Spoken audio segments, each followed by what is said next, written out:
adelante. Con la ayuda del Señor quiero empezar en esta noche una serie acerca de la iglesia del Señor Jesucristo, de tener un correcto y bíblico entendimiento acerca de lo que es la iglesia del Señor Jesús. Amén. Mateo capítulo 16, y vamos a tomar algunos versículos que ustedes ya conocen, pero vamos a ir una vez más a la palabra de Dios en el versículo 15 en adelante.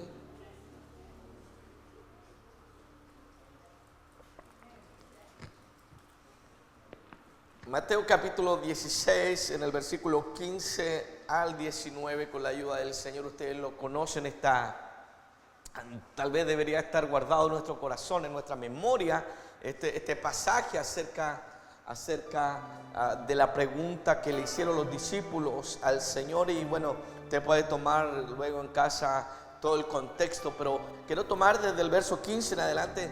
Ya le tienen, ¿cierto? Vamos a leer en el nombre del Señor Jesús.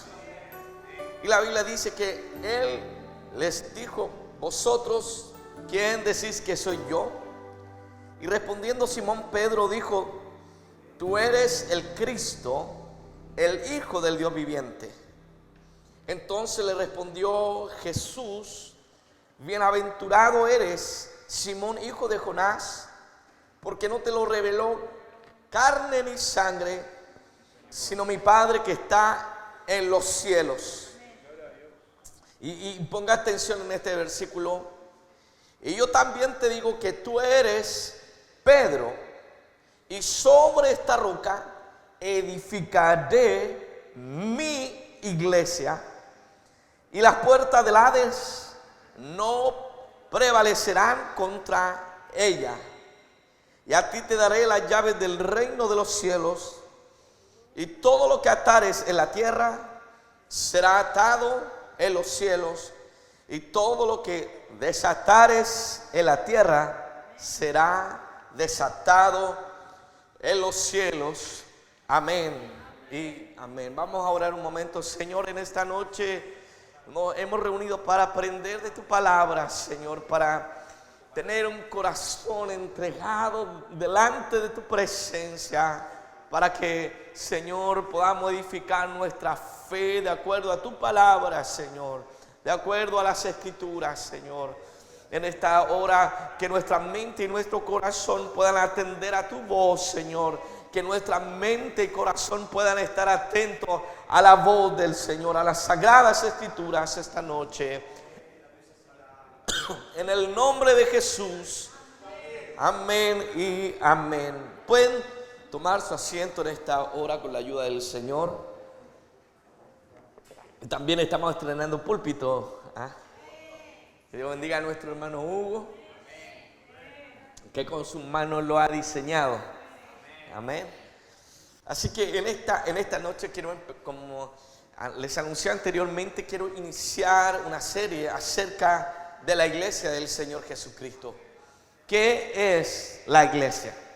Entonces, perdonen si no les traigo una nueva revelación, sino que fundar el conocimiento que muchas veces tenemos, pero ¿dónde está y por qué creemos lo que creemos? Amén. Creo que se hace importante no solamente más o menos comprender acerca de lo que es la iglesia, sino qué es realmente la iglesia. Porque, querido hermano, la iglesia es más que solo un centro social. La reunión es más que solamente unas personas que se pusieron de acuerdo para juntarse y tener un buen tiempo, sino que queremos aprender bíblicamente qué es verdaderamente la iglesia del Señor Jesucristo. Ahora queremos ir a la Biblia para aprender eso. Y lo primero que quiero señalar en esta noche es que la palabra iglesia viene de la palabra griego, que es eclesia, o más bien eclesía. Ese es en el Nuevo Testamento, cuando usted normal o regularmente lee la palabra iglesia, a veces congregación también, en el griego es la palabra eclesía, y es una palabra que se compone de la preposición ek, que sería de eclesia, la primera parte ek, que significa fuera, y del verbo kaleo, que significa llamar. Por lo que literalmente podríamos decir que la palabra iglesia significa los que han sido llamados fuera. Ahora estoy hablando del significado de la palabra. Y parte de lo que va a significar iglesia desde el término bíblico va a estar asociado a esto, pero más que solamente los llamados fuera. Originalmente esta palabra no es inventada con la Biblia. Originalmente esta palabra eclesía denotaba originalmente a un grupo de ciudadanos llamados de donde estaban y reunidos en una asamblea con un propósito concreto. Es decir, la palabra eclesía o la palabra iglesia no nace con la iglesia del Señor Jesucristo. No es que por primera vez se ocupa única y exclusivamente para referirse a una reunión sagrada, sino que se ocupaba cuando había una reunión, cuando había una junta, ¿cierto? Y las personas debían salir de sus casas y reunirse para tratar algún tema en específico. Se ocupaba esta palabra griega eclesía.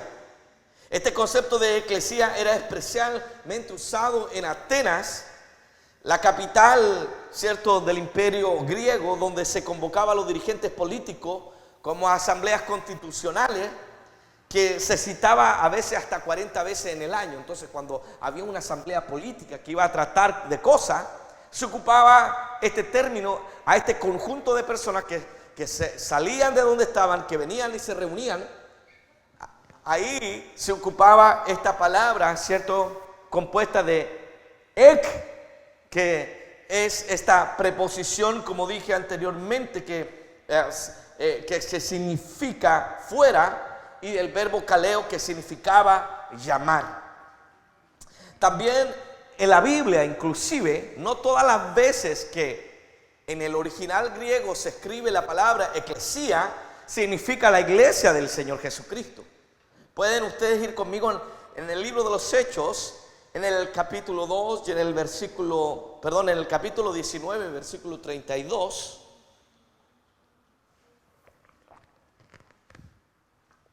Hechos capítulo 19, versículo 32. Ya están ahí. ¿Qué es lo que está pasando aquí? Pablo está predicando, ¿cierto?, el evangelio en la ciudad de Éfeso. Y ustedes recuerdan que Pablo ha ido a predicar el evangelio con gran poder. Y el evangelio estaba causando tal impacto. Y Éfeso era una ciudad muy religiosa. Éfeso era prolífica en lo religioso, y el comercio siempre como que se han ido juntas. Y ahí vendían, ¿cierto? Habían adivinos, hechiceros, y había todo un comercio, nos declara la Biblia, del paganismo, de la diosa Diana, ¿cierto? Diana de los Efesios.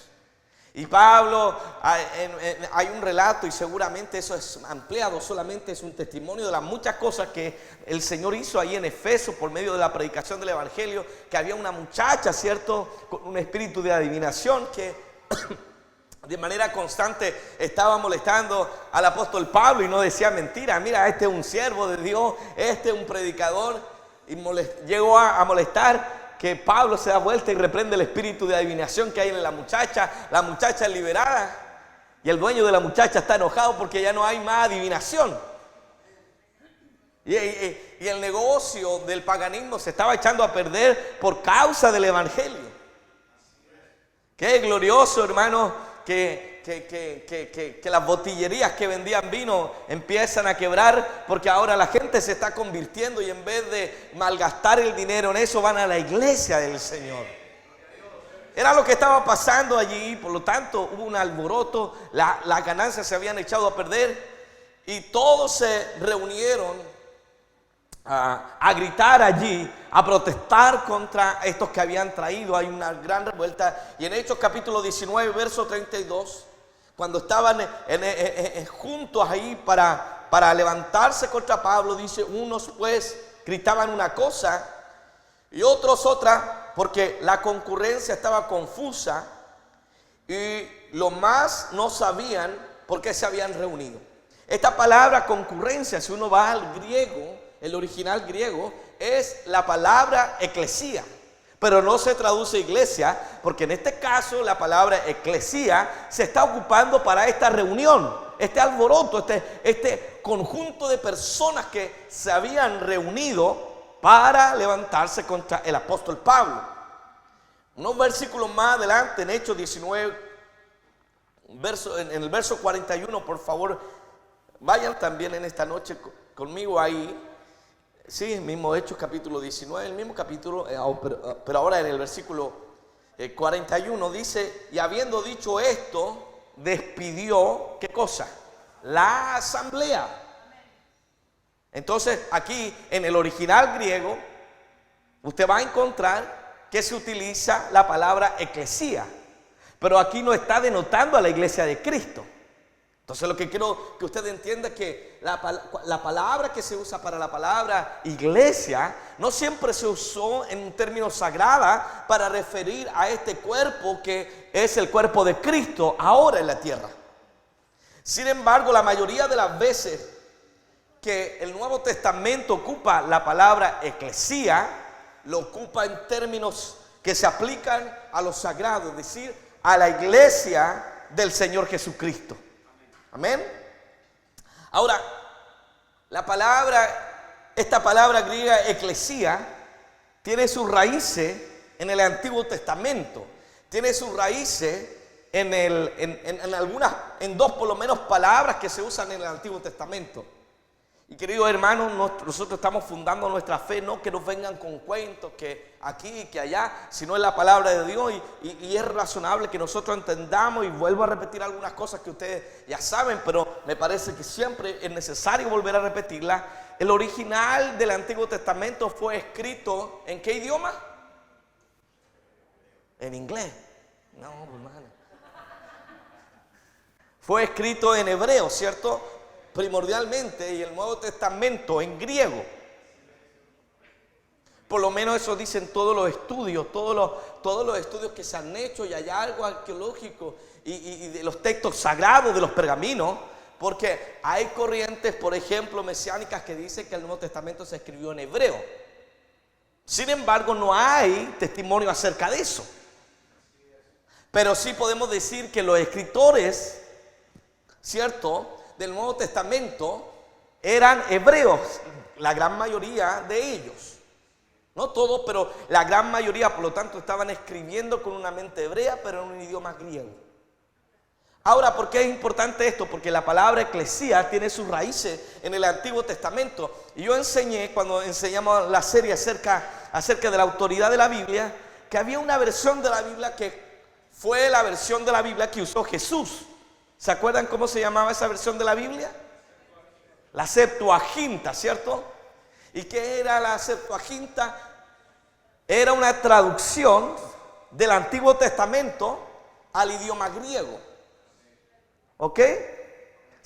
Fue la primera traducción. Y normalmente, y el texto que Jesucristo usó como Biblia, que era el Antiguo Testamento, lo que usaron los apóstoles, ¿cierto? La iglesia naciente, ¿cuál era la Biblia que tenían? Era principalmente el Antiguo Testamento, porque el Nuevo Testamento se escribió durante el primer siglo. Amén. Entonces,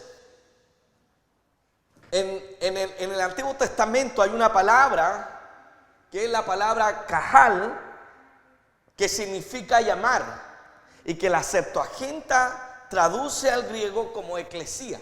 Por lo tanto, si uno leyera griego, pudiera tener una Biblia en la Septuaginta, y va a haber muchas veces en el Antiguo Testamento la palabra eclesía. Pero el verbo en hebreo es el verbo kahal, y que significa llamar. Amén.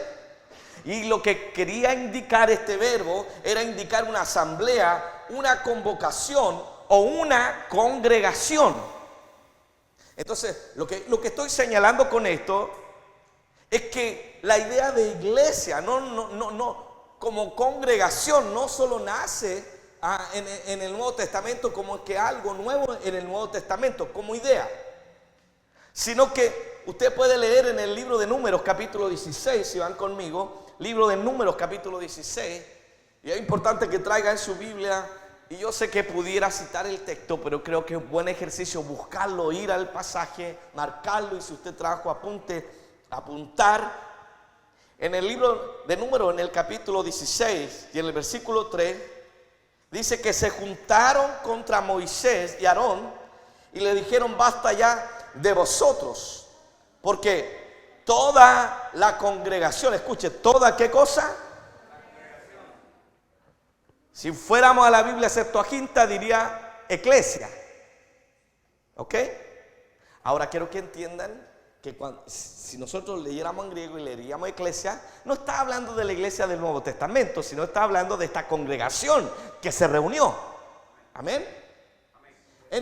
Si leyéramos hebreo, en el hebreo sería el verbo cajal, porque toda esta congregación, todos ellos son santos y en medio de ellos está Jehová. Mira qué interesante esta porción de la Biblia. Me voy a adelantar un poco, porque la iglesia no solamente es la congregación de personas. Aquí estos hombres que se están levantando tienen conocimiento del Señor, y Él está diciendo que son santos, ¿cierto? Pero mira qué interesante lo que añade. Dice que en medio de ella está Jehová. Y hace algunas semanas les enseñé, Dios está en todo lugar, ¿cierto? Porque solo Dios es omnipresente. Entonces, Dios está en nuestras casas. Amén. Dios está en la fiesta mientras se embriagan. Dios está en estos clubes de depravación moral.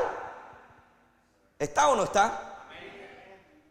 Porque Dios está en todo lugar, pero no se manifiesta ni se revela en todo lugar. Y aquí este hombre que está hablando, ¿cierto? Dice, mira, ahí está la congregación. Dice, se congregaron y aquí somos santos, él se entiende que hay un pueblo santo, ¿cierto? Aunque todos sabemos que eran rebeldes. Amén. Pero este hombre tiene conocimiento. Este hombre que se estaba rebelando contra Moisés, hermano, tiene sabiduría, porque no crea que los que se rebelan no son ignorantes. Muchas veces los que se rebelan tienen conocimiento. Y este hombre que se está rebelando contra él dice, porque toda la congregación, en el griego eclesia, son santos y en medio de ella está Jehová. ¿Por qué pues os levantáis vosotros sobre la congregación de Jehová? Aquí se utiliza la palabra hebrea cajal, y que en la Septuaginta se traduce como eclesía. Adelante un par de libros más, en Deuteronomio, en el capítulo 9, Deuteronomio capítulo 9, versículo 10.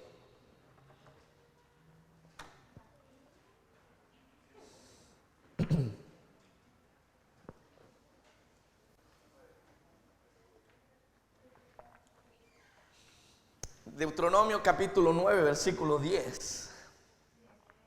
Dice de esta manera: y me dio Jehová las 2 tablas de piedra escritas con el dedo de Dios, y en ellas estaba escrito según todas las palabras que os habló Jehová en el monte de en medio del fuego, el día de la asamblea, en el hebreo cajal, y en la Septuaginta eclesía.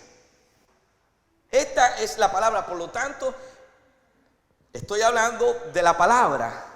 Ya hallamos registros, conexiones en el Antiguo Testamento, que la palabra eclesía tiene una raíz en la lengua hebrea, que es cajal, que es con esta congregación de personas. Pero también hay otra palabra que se utilizaba en el Antiguo Testamento, que era edad.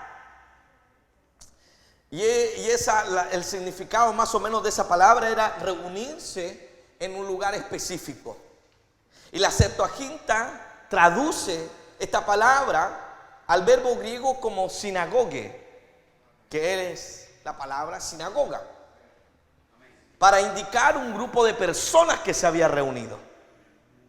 Entonces, tenemos en el hebreo cajal y edá, que se traducen, cajal como eclesía, pero edá se traduce como sinagoga, para una reunión específica de un grupo de personas.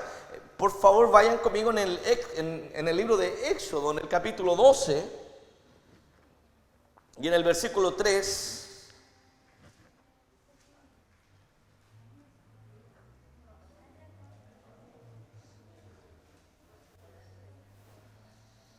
Éxodo capítulo 12, versículo 3 dice de esta manera: hablad a toda la congregación de Israel, diciendo, en el 10 de este mes, tómese cada uno un cordero según la familia de los padres, un cordero por familia. Hablad a toda la congregación.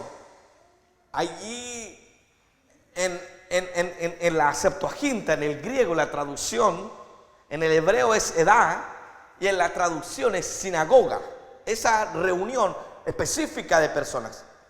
Ahora es importante observar que en la Septuaginta se usa con frecuencia la palabra eclesía para traducir el verbo cajal, esa congregación de la que estábamos hablando hace un momento.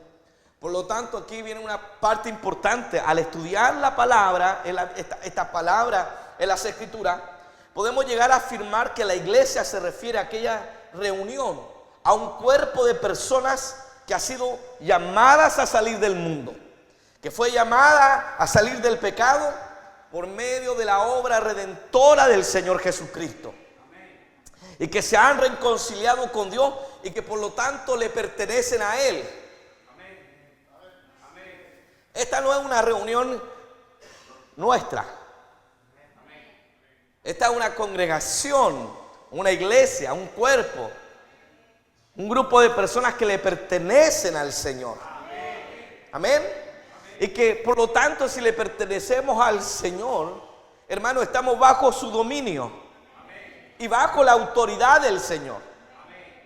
¿Se han fijado que cada vez que empieza un hermano, enseñamos cómo empieza en el nombre de quién? Amén. No, pues hermano, no en el nombre de la Virgen, ¿cómo? En el nombre de Jesús. Y ahora parece eso ser como un cliché, parece ser como casi místico. No, si no lo hago. ¿Por qué partimos en el nombre del Señor Jesucristo? Porque lo que estamos haciendo, lo vamos a hacer todo en la autoridad de Dios y en el nombre de Dios. No sé si me estoy explicando. Decir, cuando yo vengo delante de ustedes, cuando el hermano se para e invoca el nombre del Señor, él no lo está haciendo en su autoridad. Todos los que estamos aquí nos hemos reunido, pero no hemos venido a ver un show. No hemos venido a un concierto, sino que nos hemos reunido bajo la autoridad de Dios y en el nombre de Dios, para hacer lo que vamos a hacer, porque Él nos ha mandado a esto. Entonces, esta comunidad de personas está bajo el dominio, bajo la autoridad, y los que se han reunido como una comunidad de fe para compartir las bendiciones de Dios y las responsabilidades que trae consigo el servir al Señor. Amén. No es solamente venir, no es solamente llegar, sino que es una comunidad que sirve a nuestro Dios. Ahora, ¿qué implica que la iglesia? Ya no solamente al estudiar la palabra podemos concluir qué es la iglesia. La iglesia es la reunión de la gente que ha sido salva. Por eso esta no es una reunión política. Por eso esto no es una reunión social. Porque la razón por la que nos congregamos, nos juntamos y creemos que la fe debe ser vivida en comunidad es porque hemos sido incorporados al cuerpo de Cristo. Amén.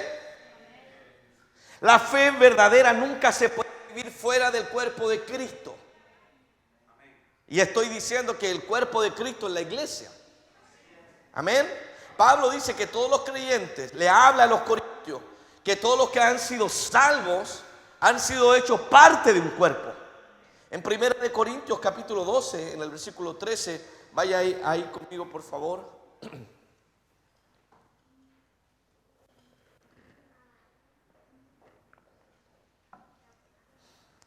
Primera de Corintios capítulo 12, versículo 13.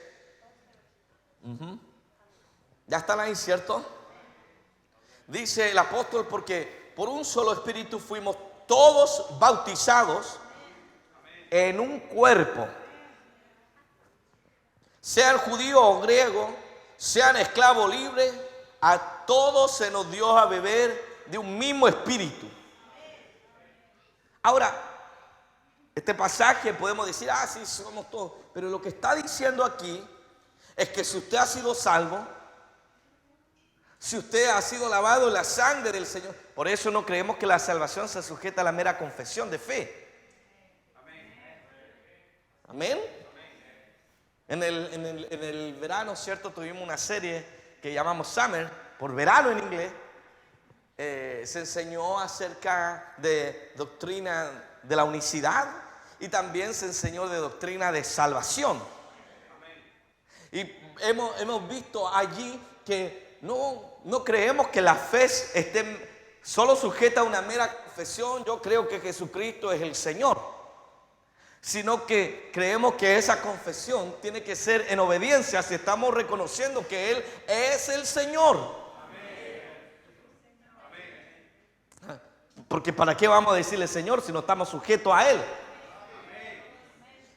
Hermano, y perdone que me desvíe, cada vez que la Biblia habla que Jesucristo es el Señor, para nosotros casi es como un título Don Jesús. Es como casi no sé, Don César.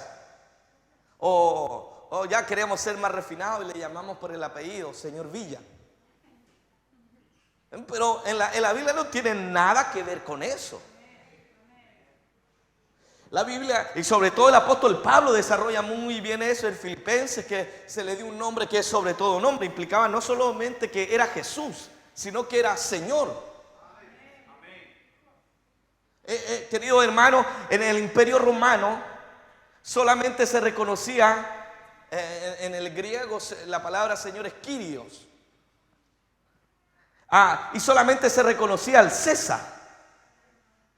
Porque el César quería imponerse como alguien digno de ser adorado, como una divinidad. Y solamente podía haber un Señor. Es decir, era un título que implicaba más que llamar a alguien respetuosamente. Implicaba un título de divinidad.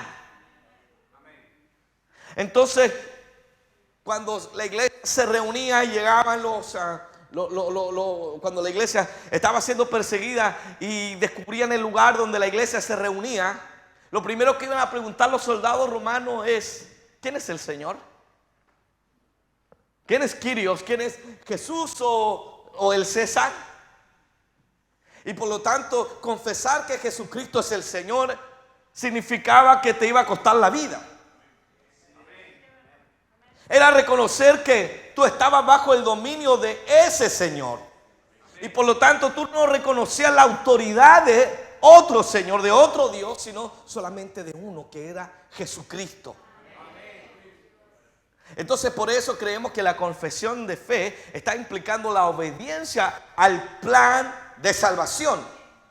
Y aquí Pablo nos está diciendo que cuando alguien ha sido bautizado, cuando ha pasado, obedecido al llamado de la salvación y ha obedecido al plan de salvación, dice que hemos sido, porque por un solo espíritu fuimos todos bautizados en un cuerpo. En otras palabras, cada vez que alguien es salvo, pasa a ser parte de un cuerpo. Y que ese cuerpo es esta congregación de santos donde los que Dios ha salvado están reunidos para seguirle a Él, para servirle a Él. Ya vamos a ver en otra oportunidad los propósitos de la iglesia. Amén. Pero eso significa que cuando una persona ha obedecido al plan de salvación, es incorporada al cuerpo de Cristo. Entonces, hermano, en una cuestión muy específica, cuando nos reunimos aquí en una reunión pública, hay más que iglesia. Hay invitados, hay gente que le gusta oír del Señor y los vamos a amar y tratar bien, ¿cierto? Hay gente que está interesada, hay gente que está llegando al Señor, pero no todos los que se congregan en el edificio son iglesias. ¿Están aquí o no? Se reúne en un edificio y en cualquier iglesia, me refiero a la reunión pública, más que la iglesia, porque la iglesia en estricto rigor son las personas salvas, que al recibir y a obedecer al evangelio han sido incorporadas al cuerpo de Cristo. No es el pastor quien decide quién es parte del cuerpo, sino es si hemos obedecido al Señor Jesucristo en el plan de salvación. ¿Qué más implica lo que es la iglesia? En los Hechos, Lucas escribe las palabras del apóstol Pablo que señala el cuidado que los ancianos debían tener respecto de la iglesia. Y él dice que estas personas son del Señor, le pertenecen al Señor. En Hechos capítulo, vayan ahí conmigo por favor, Hechos capítulo 20, versículo 28.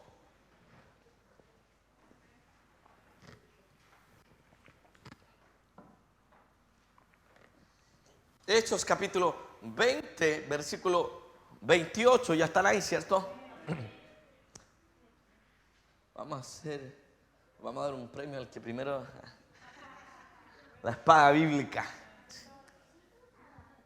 Por tanto, dice escribe Lucas, pero Lucas no está escribiendo de sí mismo, está escribiendo las palabras del apóstol Pablo, ¿cierto? Por tanto, mirad por vosotros. Aquí ha citado a los ancianos de la iglesia. Y podríamos tal vez incluir en esta serie, ojalá pueda hablar del gobierno de la iglesia. ¿Cómo se gobierna la iglesia? Y dice el apóstol, por tanto, y esto se lo dice a un conjunto de ancianos, le dice, por tanto, mirad por vosotros y por todo el rebaño en que el Espíritu Santo ha puesto por obispo para apacentar la iglesia del Señor, la cual Él ganó por su propia sangre. Hermano, somos colaboradores de Dios. ¿Sí? Nos gozamos cuando alguien se convierte. Amén. Pero aquí no estamos llamados a ser prosélitos, sino discípulos de Cristo. Porque las personas no le pertenecen a un líder. Las personas no le pertenecen al pastor. La iglesia le pertenece únicamente a uno, es a Jesucristo. Porque Él pagó el precio de nuestra salvación. ¿Cuánto dan gloria al Señor? Ahora, eso tiene muchas implicaciones. Eso es hermoso. Pero implica que todo lo que tú tienes es de Dios. Ah, no, pues. Estaba bonito que entonces no le hago caso al pastor, no me someto a ninguna autoridad porque yo soy de Cristo. Hermano, si eres de Cristo, todo lo que tú tienes es de Él. Y si Él es el Señor, ¿qué somos nosotros? Queridos hermanos, quiero decirte que cuando tú estás reconociendo que Jesús es el Señor, tú te estás poniendo como esclavo, como siervo. Ahora, gloria a Dios que no solamente Jesucristo es mi Señor, también es mi Padre. Ahora, cuando Él es mi Padre, yo me relaciono con Él como hijo. Amén. De hecho, creo que una de las revelaciones más profundas del Padre Nuestro tiene que ver con esto. Padre Nuestro, para los judíos era casi una revelación así, que Jesús les enseñara a relacionarse como Dios, no solamente como el juez. Porque a veces el Señor se presenta a nosotros como juez. Predicadores, ¿sabe? Como Pablo apela y llama a su labor de predicación a Timoteo. Cuando le hace todo un preámbulo, cuando le dice que tiene que predicar la verdad del evangelio, él dice: te mando delante del Señor Jesucristo, que juzgará a los vivos y a los muertos. Entonces, cuando tú vas como predicador delante de él, no es el Padre, él es el juez. Pero aquí está reconociendo que Jesús es el Señor.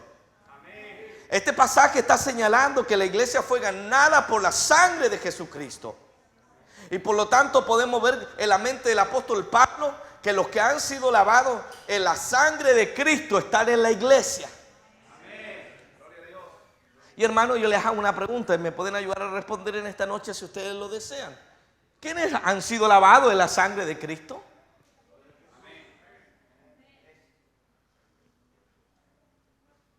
¿Quiénes han sido los que han sido lavados en la sangre de Cristo?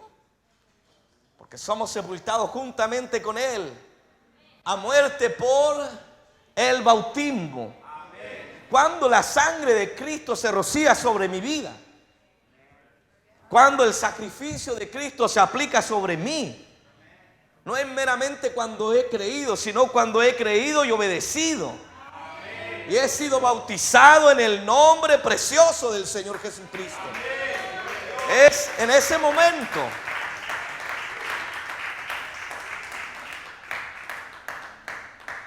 Amamos a todos los que vienen. Pero Jesucristo reclama como suyos a los que Él ha lavado. Por eso, hermanos, debe darnos. Y quiero predicar algo de esto el domingo, si el Señor me ayuda, acerca de la sangre de Cristo. Pero el hecho de que estemos bajo la sangre de Cristo, mis problemas son también de Él. El que se mete conmigo, se mete con Él. Cuando el diablo quiere venir sobre mí, yo estoy bajo la sangre de Cristo y yo soy de Él. La iglesia es de Él. Por eso cuando Pablo está detrás de la iglesia, va a Damasco, va persiguiendo a los predicadores.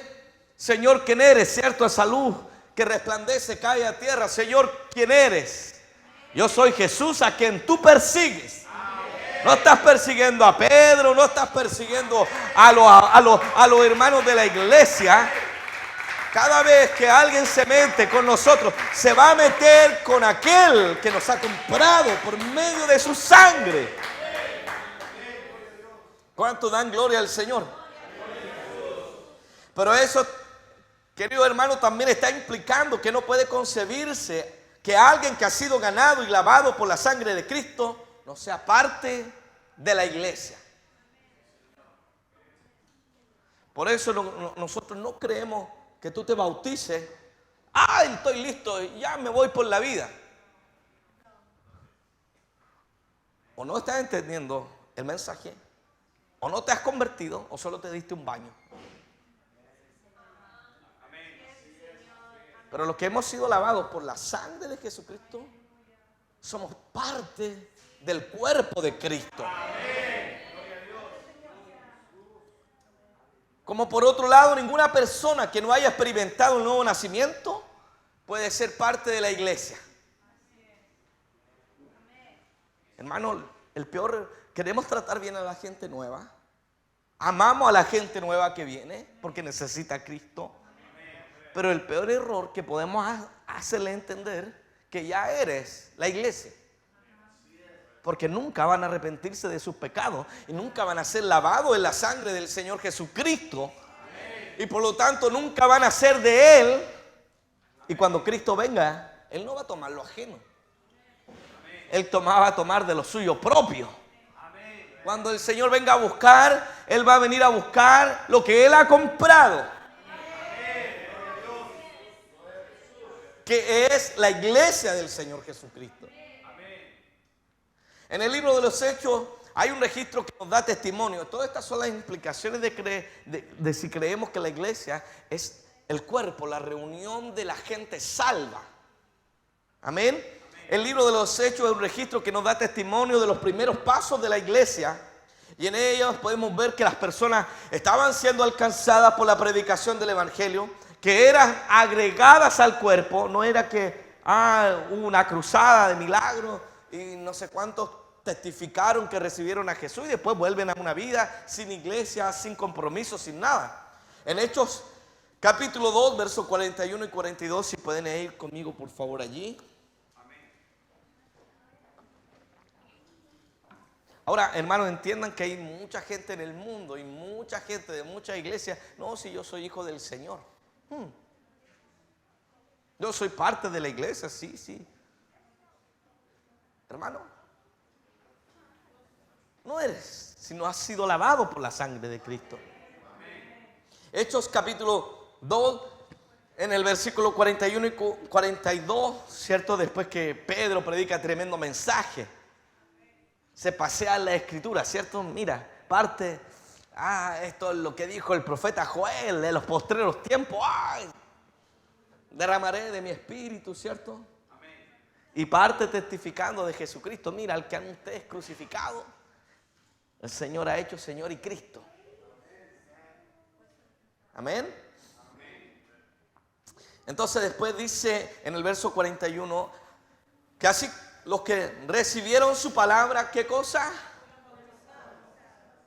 Hermano, yo sé que hay una tendencia, y perdonen que me haga este punto, pero es muy fuerte hoy día la tendencia de decir yo no necesito ser bautizado. Hay teólogos, tipos súper capos, que hoy saben harto de la Biblia, pero cuando llegan a este punto, no. La Biblia dice que los que recibieron la palabra, ¿qué cosa hicieron? Fueron bautizados. Hermano, el bautismo no es una opción. Si tú recibes la palabra, tú vas a ser bautizado. Amén. Por eso es tan necesario que se predique la palabra. Gloria a Dios por los testimonios.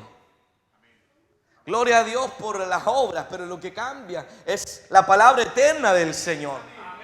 Por la palabra de Dios son ordenados, dice la Biblia, los pasos de los hombres. La Biblia dice que lámpara es a mis pies, ¿qué cosa? Su palabra. Es la palabra de Dios que trae transformación. Por eso nosotros estamos llamados a predicar el evangelio. A veces los que predican me van a entender, a veces uno queda disconforme. A uno le gustaría ver avivamiento, todo, amén. Pero hermano, debemos predicar aún si nadie dice un amén. Y no debemos cambiar el mensaje para que nos digan amén. Porque si queremos hacer bien a la gente que nos oye, en nuestras palabras, en nuestra boca debe haber palabra de Dios y no de hombre. Entonces, así que los que recibieron su palabra fueron, ¿qué cosa? Bautizados, y se añadieron en aquel día como 3,000 personas. Mira, quiero que pongas atención en esta palabra, se añadieron. ¿Ok? Y luego en el verso 42 sigue diciendo la escritura, y perseveraban en qué cosa? En la doctrina de los apóstoles y en la comunión unos. No estaban viviendo la fe individualmente. No estaban creyendo lo que les daban gana, sino que estaban en la doctrina de ¿quiénes? De los apóstoles. Y ya pasamos por la serie acerca de la autoridad de la Biblia, cuando estaba diciendo la doctrina de los apóstoles era la autoridad de la palabra. ¿Se recuerdan la promesa del Señor que el Espíritu Santo iba a venir y le iba a recordar las cosas que les había dicho? Y dijimos que de una manera general es una promesa para todos nosotros. ¿Y cómo funciona esto? Cuando tú lees la palabra, cuando meditas en la predicación que se ha hecho, cuando tú dices, Señor, en la semana, ¿qué me estás desafiando? ¿Qué me estás hablando? ¿Qué me dijiste el domingo, Señor? Y usted lo lleva a la oración y después dice, qué área de mi vida debo cambiar. Usted está ahí, la palabra de Dios está trabajando en su corazón. La palabra de Dios está obrando en su vida, y por lo tanto, cuando vienen tentaciones y hemos estado memorizando, meditando, leyendo la palabra de Dios viene a nosotros. Usted va a hacer algo, ay, y se recuerda, ay, dice el Señor, y ay, mejor no lo hago. Pero los apóstoles era una promesa inmediata que también iba a funcionar en esto, pero de una manera muy especial a ellos, porque ellos iban a ser los testigos del Señor que escribieron. Y el apóstol Juan es muy evidente en una de las cartas, no el Evangelio, pero en una de sus cartas, él ¿qué cosa dice? ¿De qué estamos hablándole? Les hablamos no de lo que nos contaron, les hablamos de lo que nosotros hemos visto, de lo que hemos oído, de lo que nosotros palpamos tocante al verbo de la vida. Porque de una manera muy especial el Espíritu Santo iba a venir, porque ellos iban a ser las personas que Dios iba a usar para dejarnos como testimonio del Nuevo Testamento. Amén. Y recuérdense que una de las evidencias de la autenticidad del Nuevo Testamento era la apostolicidad, es decir, si estaban escritas o influenciadas por el testimonio de los apóstoles. Amén. Y todos nosotros, por ejemplo, podemos ver, solo como una ilustración, en los evangelios fueron hombres. ¿Quién fue el primer escritor? El orden que tenemos en la Biblia fue Mateo, ¿cierto? Luego Marcos, pero Marcos no es un apóstol. Pero se dice que este hombre escribió bajo la inspiración de Pedro. Y algunos por eso llaman a Marcos, el evangelio de Marcos, el evangelio de Pedro. Después está Lucas. Ay, pero pastor, Lucas tampoco es un apóstol. Pero Lucas escribe del testimonio de quién. ¿Quién era? Bajo la autoridad de quién caminaba, de Pablo. ¿Y qué decir de Juan? Entonces, ellos estaban perseverando no en cualquier doctrina. Ellos perseveraban en la doctrina de los apóstoles. En la comunión unos con otros. Diga comunión. Unos con otros. Por eso estoy intentando que ustedes se queden a almorzar. Ay, no, yo voy, adoro. Y hermano, parte de lo que hace la iglesia es la doctrina, perseverar en la doctrina. Por otra parte, de la fe y de la vida espiritual, la comunión de los unos con otros. Amén. Gloria a Dios. Amén. Por eso la fe no se vive sola. La fe está desarrollada para vivir en comunidad. Mira, el Nuevo Testamento está plagado de la palabra unos a otros. Amaos unos a otros. Amén. Y hermano, cuando no tengo relación con nadie, lo amo a todos. Yo amo a todo el mundo. Pasa 5 minutos con alguien y ya alguien te siente ofendido. Ay, que ese es medio creído. No me gusta conversar. Orad unos por otros. Soportad uno a otro. Tenemos que soportar al hermano Dani.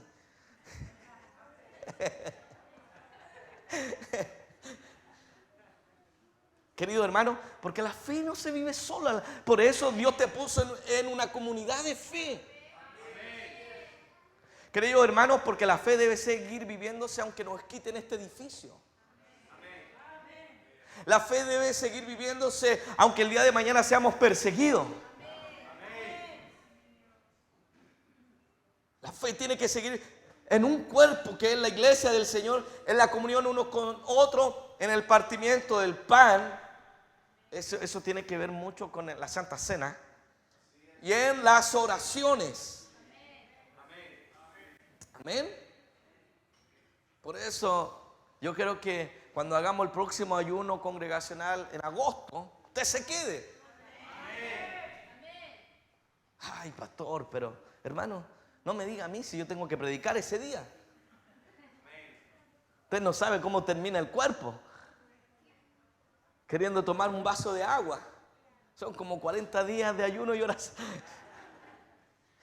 En Hechos capítulo 2, verso 47, recuerden, Guarde esta palabra, se añadían. Hechos 2:47 dice, alabando a Dios y teniendo favor con todo el pueblo, y el Señor añadía, ¿a dónde?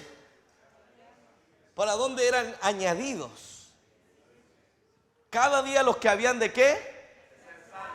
Hermanos, por eso cuando alguien es salvo, cuando alguien experimenta la salvación en obediencia al plan de salvación, es añadido a algo, no queda en el aire. No queda, no, hermano, es el deber de cada uno de nosotros ser añadido al cuerpo de Cristo. Amén. Eso, la expresión se añadían implica que pasaban a ser parte de la iglesia. Es decir, los creyentes no quedaban en la vida como seres solitarios, sino como parte de una comunidad, porque ahora eran parte del pueblo de Dios. Y cuando usted y vaya conmigo ahora con estos lentes, quiero que vaya a Primera de Pedro, con la ayuda del Señor. Primera de Pedro capítulo 2, versículos 9 y 10.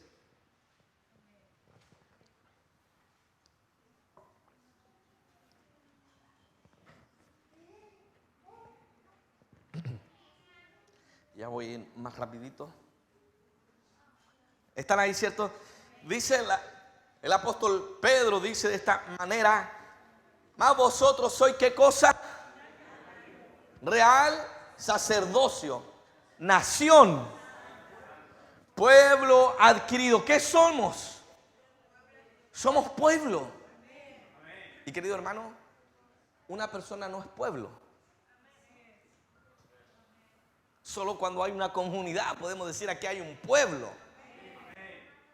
Solo cuando estamos juntos podemos ser verdaderamente la iglesia.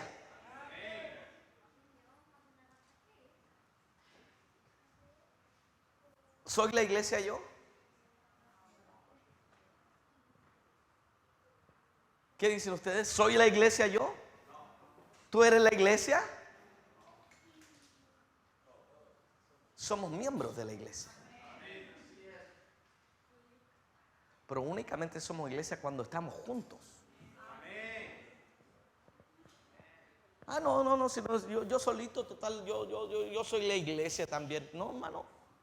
Así como el cuerpo tiene varios miembros, un dedo no es un cuerpo. Solo es un dedo. Pero cuando el dedo está junto con la mano, y la mano junto con el brazo, y el brazo junto con el tórax, y el tórax junto con el cuello, y las extremidades inferiores, y la cabeza, recién soy un cuerpo.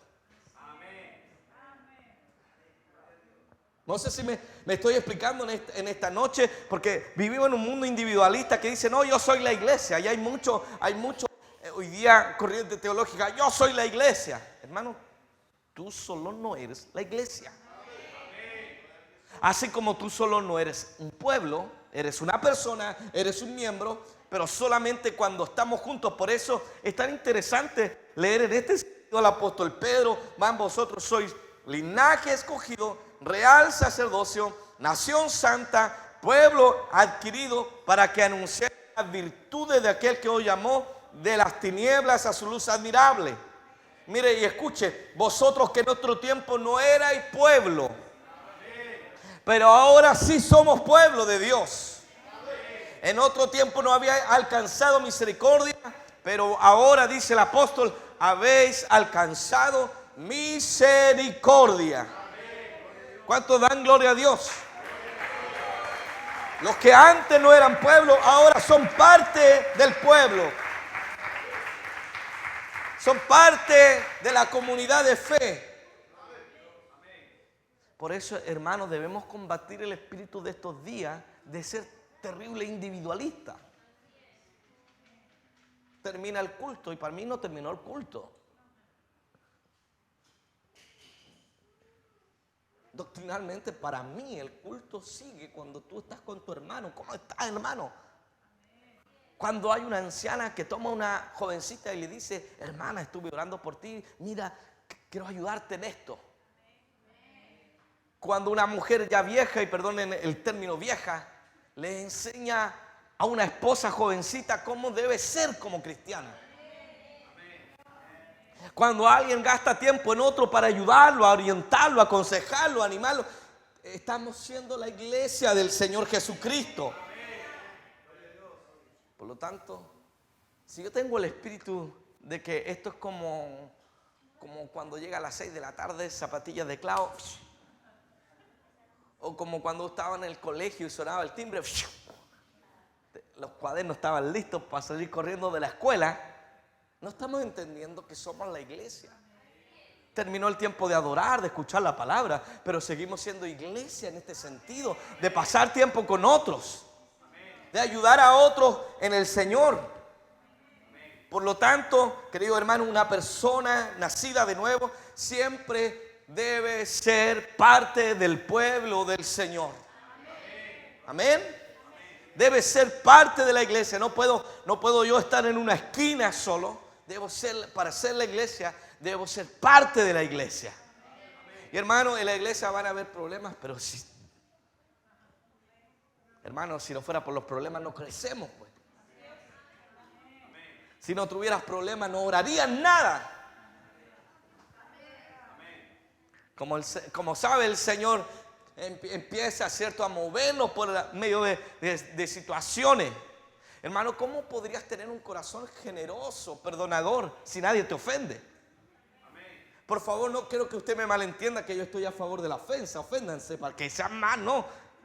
Ojalá nuestro corazón fuera perdonador porque nos nace la bondad.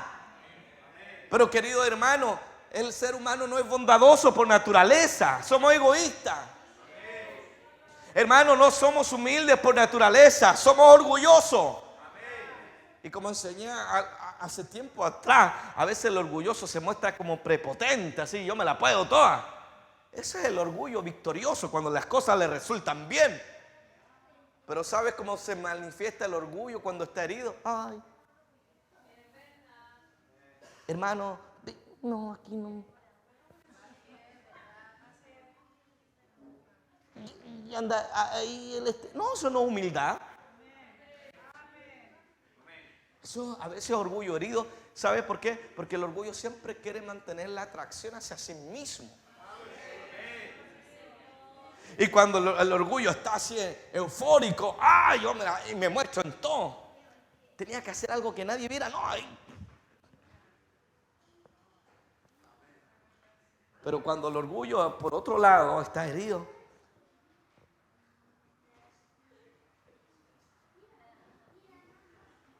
pero siempre se trata de uno mismo, el centro de nuestra vida. Por lo tanto, querido hermano, necesitamos vivir la fe en comunidad. Hermano, ¿sabes por qué viene Cristo? Él no viene solo por ti. Él no viene solo por mí. Él viene por su iglesia. ¿Sabe dónde Dios se siente alegre? ¿En medio de quién? En medio de la iglesia. Yo sé que el Señor habita en nuestros corazones. Yo sé que somos llamados a una expresión de la fe verdadera. Es una fe que tiene que ver con la oración privada. Entra a tu cuarto cuando nadie te ve, ora en lo secreto. Y tu Padre que está en los cielos te va a recompensar en público. Pero hay otras veces que el Señor dice: si 2 o 3 se reunieran en mi nombre, yo estoy en medio de ellos. Entonces, yo sé que podemos alabar a Dios solo, pero hermano, la Biblia dice que Dios habita, ¿sabe?, en las alabanzas de ¿quién? Él no dijo solamente de un corazón bueno. Por eso ambas partes son necesarias para la vida espiritual. Tu oración privada, porque hermano, la oración corporativa no debe rellenar tu oración privada. Amén. Tu alabanza privada no debe suplir, ¿cierto?, la alabanza pública. Entonces, cuando vengo a la iglesia, no, yo alabo al Señor en casa. Si no le alaba aquí, menos le va a alabar en la casa. Hermanos, David dice en el Salmo 84, mi corazón y mi carne cantan al Dios vivo. Es decir, la expresión de mi alabanza no solo debe ser como interna, sino debe poseerme completamente. Y hermano José, ya estoy terminando. Por eso, hermanos, somos llamados para ser verdaderamente iglesia. Necesitamos estar más juntos. Más que solo en el culto. Es la vida. Cuando usted ve a alguien que necesita, que yo no soy el pastor, pero eres la iglesia. Ve un problema, yo ya se lo dije al pastor, es toda la responsabilidad. No, la Biblia dice, si ve a un hermano en pecado, ve y habla con él. No dice, corre al pastor y dile. Porque todos somos llamados a edificarnos unos a otros. Ay, pero como es más fácil, le doy el dolor de cabeza al pastor, usted no quiere meterse ahí, porque queremos ser todos moneditas de oro. Yo no tengo problema, yo alabo nomás a Dios, no, lo demás no. Hermano, esa expresión no es de fe verdadera que agrada a Dios. Debe importarle el que está al lado. Hermano, si no puedo amar al hermano que está al lado, el Señor dice, entonces usted no puede amar a Dios.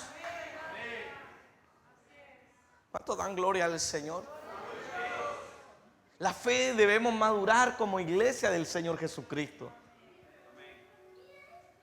Todos tenemos que crecer, queremos crecer en el Señor, queremos ser una iglesia que pueda impactar la ciudad. Pero hermano, el ministerio es de toda la iglesia. ¿Recuerdan 1 de Pedro capítulo 2 verso 9? ¿Qué somos?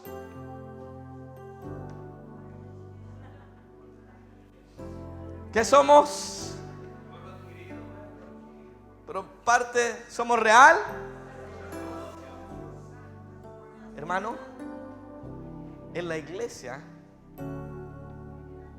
no es como en el Antiguo Testamento que había una tribu sacerdotal. En la iglesia tiene un llamado completo al sacerdocio. Eso no significa que todos van a estar predicando, porque entonces ¿quién escucharía?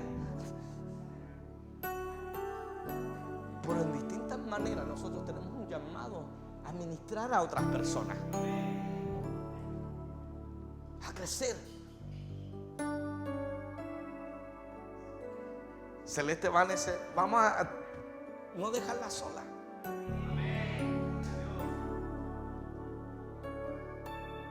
Necesitamos involucrarnos para ser verdaderamente la iglesia. Y termino con esto porque si no pudiera seguir. Como dice el hermano Hugo, pudiéramos decir muchas cosas. Pudiéramos decir muchas cosas en esta noche. Pero queridos hermanos, si queremos ser la iglesia de Cristo, necesitamos involucrarnos con la iglesia de Cristo. Hermanos, ¿sabes cuál es el lugar que Dios más ama sobre toda la tierra?